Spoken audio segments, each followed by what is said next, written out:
Hello, all. I have a very special presentation today about a topic that I think a lot of people don't fully understand, and it leads them to think that what they're doing isn't working or that it's making them worse. And people will often give up on their healing protocols far, far too quickly because they are interpreting what's going on in these ways when really often the opposite is true. It's maybe what they're doing is actually working too well. So I want to explain die-off, detox, and inflammation. So I have a presentation. I'm going to share my screen. First of all, this is something that I really like to correct because I think people in the alternative health sphere often don't portray this in an accurate way. They're always pushing people to detox and cleanse, right? When in reality, all we do is support our natural detox pathways. We are all detoxing all the time. I really especially like to emphasize this for people who have maybe gotten their genes tested and they are, MTHFR or COMT or some of these other genes that are associated with slow detox pathways. Because a lot of times people will interpret this, or even naturopaths or functional medicine doctors will tell them, oh, you can't detox, right? And nothing could be further from the truth because if you couldn't detox, you would die within hours, right? We have to be detoxing at all times to stay alive. We live in a incredibly toxic world, incredibly more toxic in the last 200 years than it's ever been before, but it's always been toxic just as a part of our own life cycle, as a part of our own daily metabolic processes, we release toxins. All organic organisms do, and we have to get rid of those byproducts. It's excess hormones and neurotransmitters, metabolic waste products, literally just living our lives, being outside, being in the world. We are going to encounter oxidative stress, right? And this does create excess toxicity and damages our cells, and those cells have to be detoxed and repaired. Um, Also, we encounter pathogens all the time. It is impossible to live in a totally sterile environment. If we are just living in the world, we are encountering pathogens. And a lot of these pathogens also release toxins as part of their life cycle. They're also living organisms. And so, anything that's living in our body, we have to detox. Obviously, if you have some kind of chronic infection, if you have immune system imbalance and you have certain microbes that have really overgrown, then this is going to be exacerbated, right? And this is why we get so many negative symptoms from candida overgrowth or parasitic overgrowth or viral overgrowth, right? Chronic Epstein-Barr and things like that. Also, most of the food we eat every day, and this is even whole foods, this is whole foods in their natural form contain toxic compounds. And in fact, a lot of the foods that have so-called antioxidant properties, what that actually means is that they are slightly toxic, right? Antioxidant compounds, all these, phenols and other compounds in plants that are so healthy, right? The reason they're healthy is because they irritate our cells, which can create a hormetic effect. It can create this positive stressful effect. When it irritates our cells, our body releases more compounds like glutathione to help heal and detox. But they are inherently toxic. And so we do have to still deal with those compounds. And this is a part of all traditional diets, right? It's just normal plant foods that are going to be in almost all traditional diets. Now, heavy metals, this is a huge one. I think really this is kind of the root of it all, the more I'm understanding. But there is some amount of heavy metal in our soil that is actually normal for us to encounter. Even something like, for example, I usually use the example of thallium. Like this is actually naturally in the soils in the valley that I lived most of my life in, the Willamette Valley in Oregon. And it's because of the volcanic activity in the nearby mountains. So there's high amounts of thallium just naturally in the soil, which is a totally toxic metal, but it's just naturally in the soils. And so it's going to be in a little bit of all the plants that grow in the soils there. And, people have eaten the plants that grew in the soils there for thousands of years. And it never was a problem until recently. And I think this is because now we have such a high toxic load. There are so many other sources of heavy metals in our environment, right? I mean, we could go into this in its whole own presentation. I mean, from processed food to, makeup and hygiene supplies, to lead paint, from old gasoline residue that's on everything. I mean, I could just go on forever about all the places we're exposed to heavy metals these days. So yeah, it's highly in excess, but part of our environment. And then, of course, all the synthetic chemicals and materials. This is 100% man-made, right? These are these forever chemicals, a lot of pesticides, a lot of solvents, a lot of products that are in our cleaning and hygiene products. A lot of these chemicals that are used as a byproduct of industry, all the home goods, that we produce all the time. Um, these chemicals, they've never been in our environment before, and now they're just everywhere and they're never going away. So this is a massively added toxic burden. Okay, so you can see from all these sources that we have detox pathways built in. We are always detoxing, right? I really want to emphasize that. Everyone is always detoxing, just naturally. But our toxic exposure has to match or be under the efficiency of our detox pathways, right?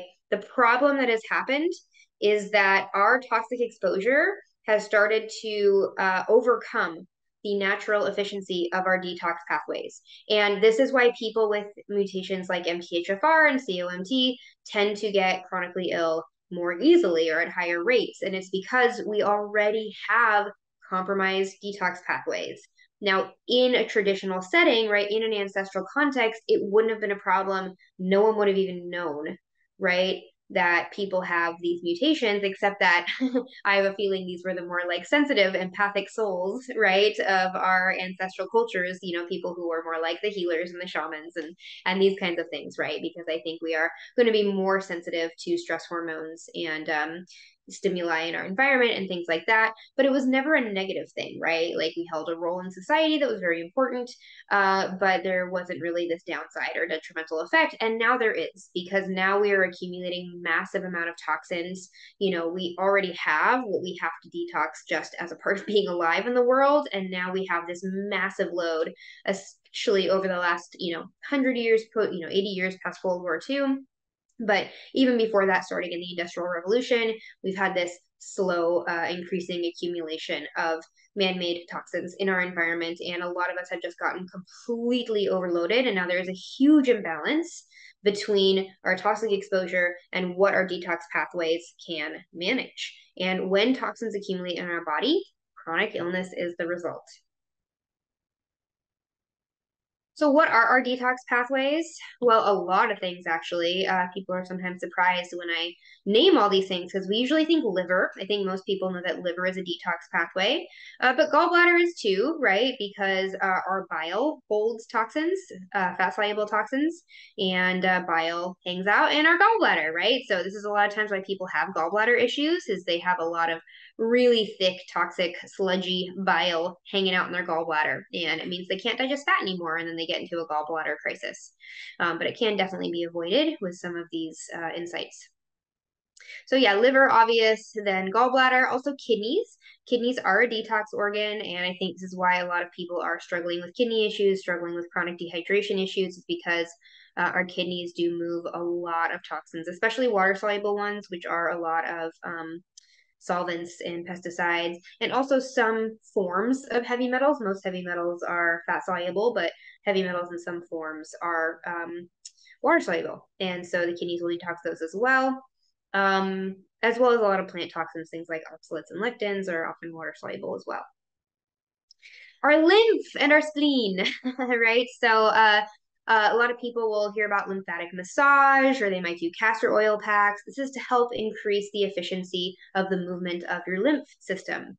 And our lymph is kind of the river of the body. It's flowing around, it's picking toxins up wherever it can. It has hubs at all our main lymph nodes, right, where it's connected to the immune system. But it should be flowing all the time, picking up toxins and taking them where they need to go to be excreted from the body. And if we have a ton of toxicity in our body, then this can get really sluggish and weighed down with those toxins. Our lungs are actually also a detox organ. This is why breath work can be actually so powerful, even as a detox method. So often, if people are having a lot of lung issues, it's really hard to do breath work, but this is actually how you help yourself expel toxins that may be in a gaseous form or being converted into a gaseous form and then getting released through the lungs. So a lot of people with lung issues or people who have asthma, it's partly because your body is detoxing through the lungs and it's damaging the tissue as it's coming out. So we need to give it that time to repair and that support. Skin is a detox organ. This is a big one for me. I am definitely a skin detoxer. A lot of people that I work with are as well. If you have acne, hives, rashes, psoriasis, eczema, any of those things, you're a skin detoxer. If all these other pathways get overloaded and the body is still trying to get things out, it will start to push toxins out through the skin. So I really notice that anytime I'm going through a big detox, my skin symptoms get a lot worse, and especially when I was very ill. It's interesting. Some of my symptoms started stabilizing pretty quickly, but my skin symptoms got a lot worse when I first started really working on my detox.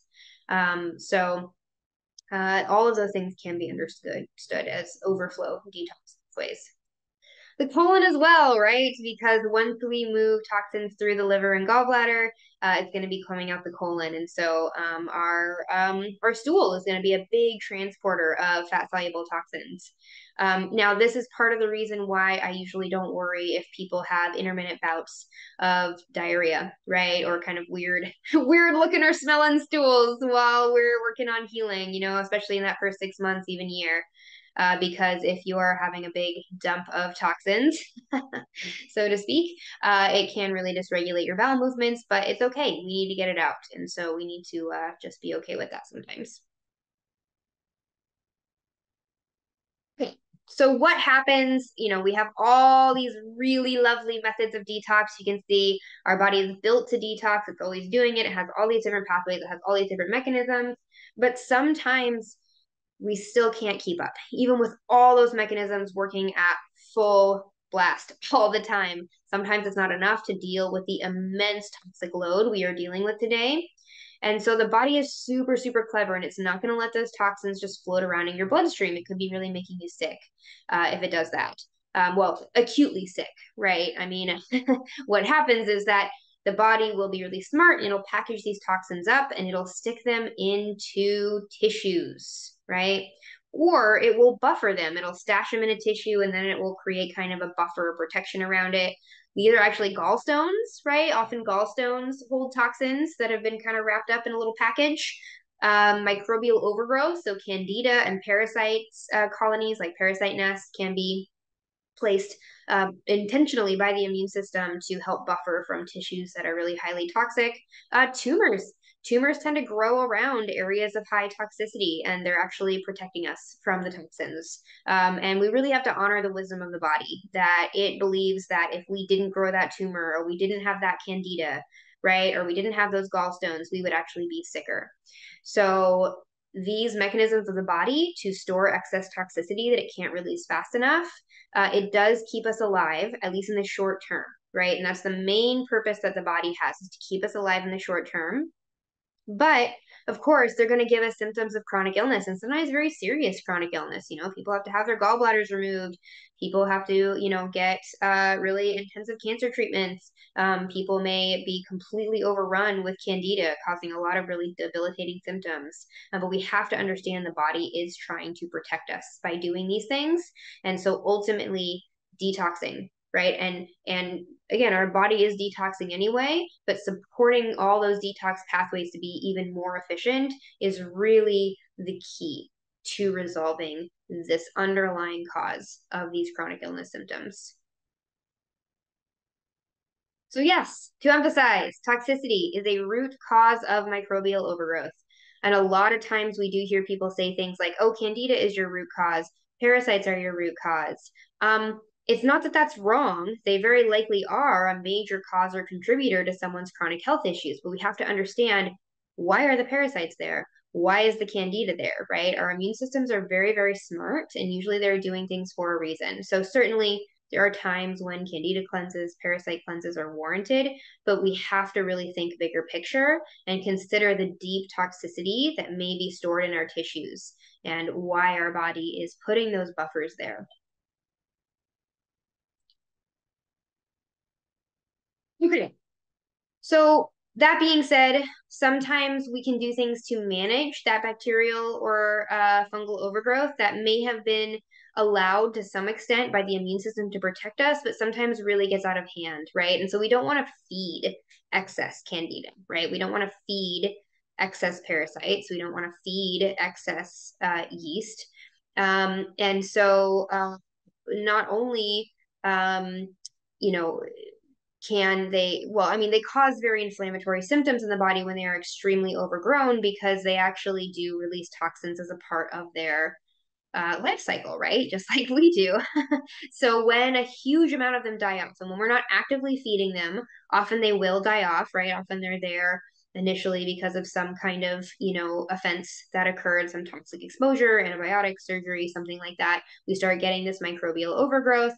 And, we then, with our lifestyle, really feed that excessive overgrowth and things can get really out of hand. And so we do want to make sure that we are modulating those populations to the base amounts that our body feels like it needs for us to safely function. And so we restrict sugar and starch when we are doing a gut rebuilding diet, and this creates a massive cascade of die-offs, right? So any excess microbes that are overgrown are going to start dying off. And yeah, it's not pleasant. Any of you have gone through this? No. But with that, we start to then open up some of these toxins in storage, right? That these pathogens may have been protecting us from. And so often what happens is that after people go through a wave of die-off, they kind of start having symptoms that seem like heavy metal detox, right? Or seem like the clearing of like maybe pesticides or other toxins that they may have been exposed to in their life. Sometimes the die-off is followed by a wave of what feels like spontaneous detox. So you can really see this in the cycle of people's symptoms. Very often it's like people will have like candida die off and then oxalate dumping and then what seems like it might be a heavy metal detox, right? Just from the symptoms that they're getting. And so it can kind of trigger this cascade response where not only are we causing microbial die-off, but we're then opening the body up to start really releasing things that it's been holding on to for a long time. And the safer the body feels, the more nourished the body feels, right? The more it's going to allow us to release these toxins. So you can see that by doing the things we're doing on a gut rebuilding diet and just kind of by doing the basic lifestyle practices, right? The basic 6 support protocols that the Rebuild Yourself method uses, like getting adequate light, right? That's one, getting adequate sleep, getting on the correct circadian rhythm. So you're detoxing heavily at the right time at night, restricting starch and sugar, right? Using those specific carbohydrate or GAPS principles. Drinking meat stock, right? This is huge because it's so many amino acids that stimulate those detox pathways and let those detox pathways work more effectively. Introducing probiotics and ferments because we actually chelate metals, we chelate even glyphosate through the bacteria that are in these really therapeutic homemade fermented foods. So all of these things that we're doing for our overall health can trigger die-off and can trigger then a detox response, right? So we have to understand the whole picture of what's going on. Yes, the foundation, of a lot of these protocols, especially the gut rebuilding diets, are rebalancing the microbial populations, but we have to understand how those microbial populations are connected to underlying toxicity. Again, so zooming out, seeing the big picture. So what we really want to do is we want to support all of those pathways that we were talking about before. I mentioned all the different detox organs we have, and we need to really support those fully, right? So yes, they're working on our behalf all the time, no matter what. We will detox eventually, right? But it might take a lifetime, just on its own if it's really overloaded. And so we do want to support it as much as we can.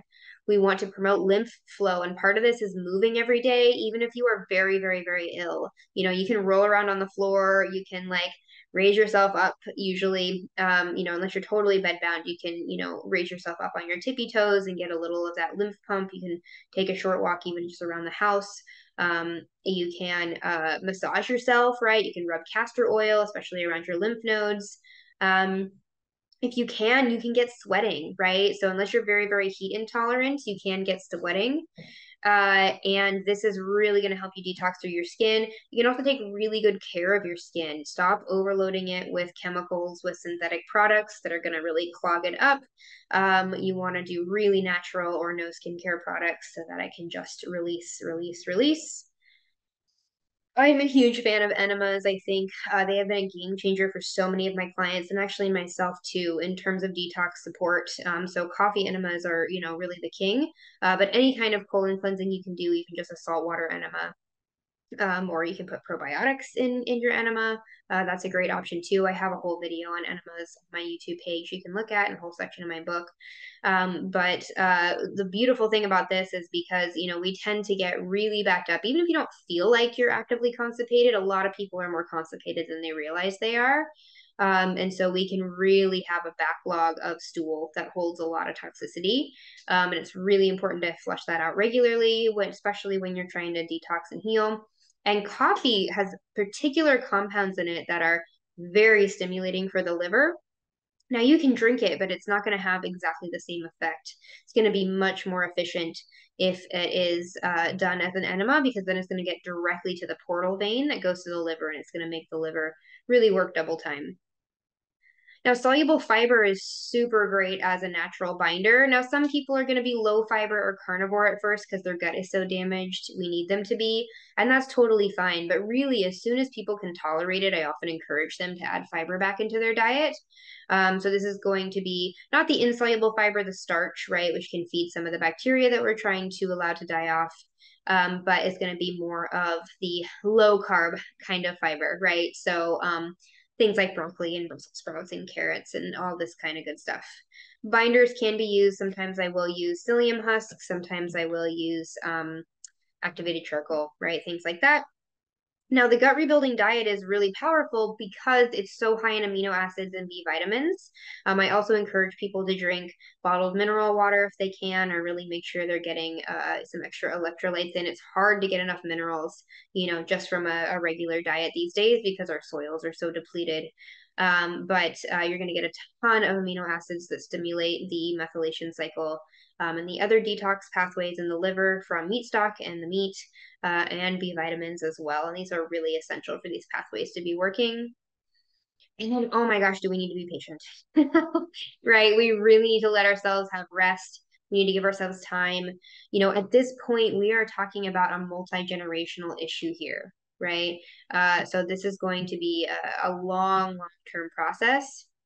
And we have to understand that these are inflammatory experiences. Every time we have die off, every time this triggers detox, our symptoms are going to flare, right? Because what we're doing is we're pulling toxins that were causing chronic illness, right? That were stored deep in our tissues out.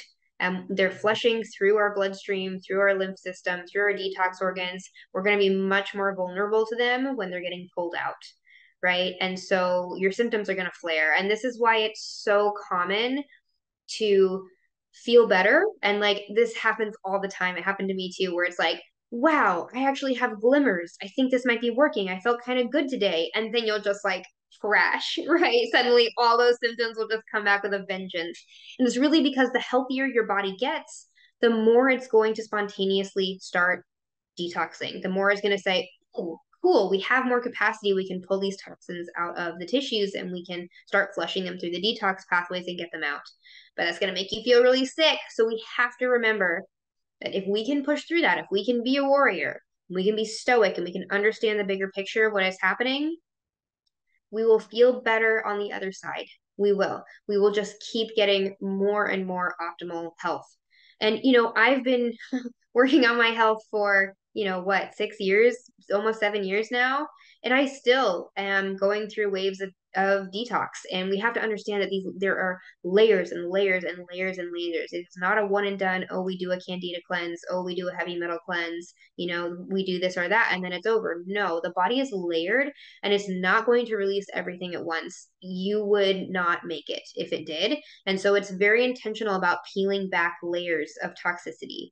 And I swear, every time I go through a period of detox, which I still do, I feel even better. Like, I cannot believe how amazing my body feels most of the time now, better than it did even 3 years ago, which is post when I considered myself in remission. But you have to understand how profoundly layered this process is. And healing hurts, right? Setting a broken bone hurts, right? Cuts get really itchy and painful when they're healing. right? And there's no difference with any healing process, right? When we're pulling trauma out psychologically, it's painful, but we've got to get it out.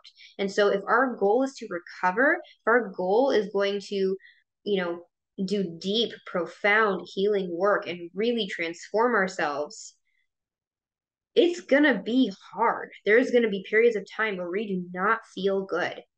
And that's because we're trying to make a profound change in our homeostasis. We're not trying to band-aid symptoms, right? We're not just trying to like keep going with the status quo that our body has been chugging along in, our whole lives, let alone probably for generations. We're trying to really change the game.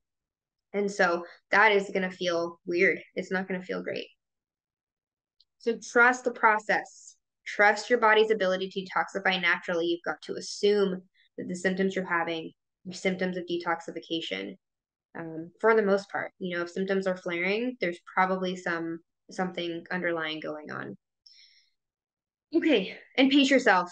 I talk about being stoic and being a warrior and pushing through, and that is really important. I really, truly don't think we can heal without that mindset, without that attitude. But also, some people are really all or nothing, and they'll really burn themselves out because they'll do a sauna and a coffee enema every day, for months. And then they'll their crash will be really, really bad. And we don't have to do that. We have to understand that this is a lifelong process, and if we give ourselves that permission to say, like, wow, I have probably been accumulating toxins in my ancestral line since the Industrial Revolution, right?